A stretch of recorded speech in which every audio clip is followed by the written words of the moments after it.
C'est une question difficile. Qu'est-ce qui n'a pas marché avec les joueurs?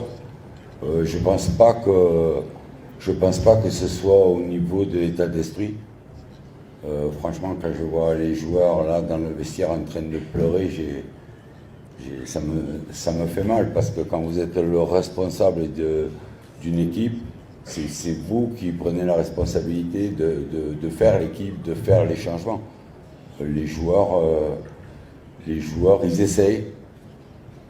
On a essayé, on a tenté, je pense qu'on a tout donné. Voilà, parce que je les ai trouvés très fatigués. Mais je vous dis, quand vous avez un scénario comme ça qui est limite le cauchemar, il n'y a pas grand-chose à dire ni à faire. On va rentrer à l'hôtel, le président va rentrer avec nous, j'aurai une discussion avec lui et on vous fera savoir la réponse. Obligatoirement, vous vous sentez coupable et responsable. Quand vous êtes l'entraîneur d'une équipe, d'une équipe de club ou de sélection, vous êtes responsable des résultats. Aujourd'hui, le résultat a été catastrophique, donc bien sûr que je suis le premier responsable. Dans la vie, il y a des fois des matchs cauchemars, des matchs où tout vous semble lié contre. On prend un but à 1 minute de la mi-temps sur la seule occasion de l'adversaire. On a eu la maîtrise du jeu, on a eu des occasions, on a eu des opportunités. Et on rentre 1-0 à la mi-temps, déjà c'est un peu dur. Et en deuxième mi-temps, le même scénario où on est dominateur, où les occasions arrivent, les buts sont marqués, il est refusé. On appelle ça le scénario catastrophe. Nous avons 3 points. On a gagné un match. Les 4 meilleurs troisièmes sont qualifiés.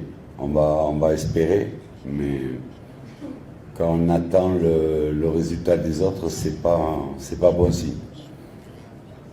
Dans la finition, déjà, on a un problème d'efficacité. Il était le match d'avant contre le Nigeria. Je vous avais dit, si on avait ouvert le score en première mi-temps, c'était pas du tout le même match. Aujourd'hui, c'est le même discours. En 181 minutes, on n'a pas marqué un but et pourtant,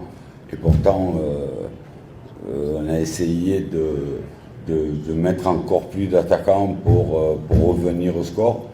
Mais même quand on les marqué, il y avait hors-jeu, on aurait dit qu'il y avait quelque chose contre nous, franchement.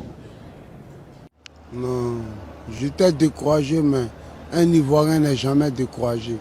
Être fier de ton pays, parce que c'est que je suis un Ivoirien, un vrai Ivoirien. Vous n'êtes pas déçu de la prestation de l'équipe? Je suis très déçu du coach. Bon, je me sens très mal actuellement parce que je suis Ivoirien d'origine, donc c'est très difficile à accepter cette défaite. Malheureusement, on va faire avec. Perdre sur son terrain 4-0 face à une telle équipe, c'est dommage, hein, à Côte d'Ivoire. On sent que les joueurs ne se donnent pas à fond. Bon, on n'a pas le choix, on paye les tickets pour venir les soutenir. Si on ne vient pas, on dit on ne vient pas. On remplit les stades, on nous gagne 4-0, on va à la maison. C'est dommage, hein. Regardez les joueurs sénégalais, les petits camarades, Pape Gueye, ils font le boulot tranquillement. Mais la Côte d'Ivoire, les grands, les stars, le pays vous regarde.